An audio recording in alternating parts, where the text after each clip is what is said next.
யாராவது ஒருவர் குடும்ப பிரச்சனையில வெளியே வந்து ஒரு நண்பர்கிட்ட சொல்லுவார், பெரிய பிரச்சனை ஆகிறப்பா, உம்மா சொல்ல சொல்ல கேட்காம இவள் தான் நல்லபடி நான் கல்யாணம் முடிச்சேன், இது பிரச்சனை ஆயிருக்கு சொன்னா இவர் என்ன சொல்லணும்? ஒரு ஆறுதல். அப்படித்தான் குடும்பம்டா பிரச்சனை வரத்தான் செய்யும். ரசூலுல்லாஹ்வோட வாழ்க்கையில பிரச்சனை இருக்கு அப்படி சொல்றது இல்ல, அல்ஹம்துலில்லாஹ் ஏண்ட வாழ்க்கை என்று சொன்னா அது நீ வந்து பார்க்கணுமே அப்படி என்று சொல்லி எதையாவது ஒரு முன்னுரையை போட்டா அவங்களோட நிலைமை என்ன? உள்ளத்துல என்ன பதியும்?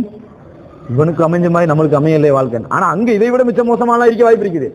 ஆனா மற்றவண்ட உள்ளத்துல கெடுதி இந்த மாதிரியான சிந்தனைகளை போடுறத பார்க்கும். சர்வசாதாரணமாக இந்த கெடுத்து விடுறது இருக்குது இயல்பா எங்க சமுதாயத்தில் நடக்குது. ஒரு கடையில் ஒருத்தன் வேலை செஞ்சுட்டு இருப்பான்.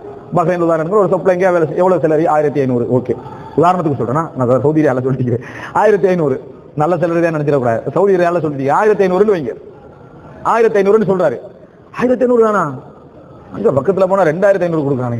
இப்படியே இருந்தா அவ்வளவுதான், இது வீடு கட்ட இயலாது, வாழ்க்கை இயலாது. சரி ஓகே, எப்படியா பார்த்துட்டு போயிடுறது. அவன் நல்லா வேலை செஞ்சு இந்த கடையில் அவன் என்ன யோசிப்பான்?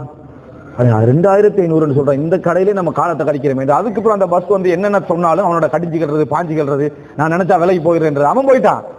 அவன் அதே கடையில் இதை விட குறைய இருந்தாலும் இருக்க வாய்ப்பு இருக்குது. ஆனா யார்கிட்டையாவது போட்டு பிரச்சனை ஏற்படுத்திட்டு அவன்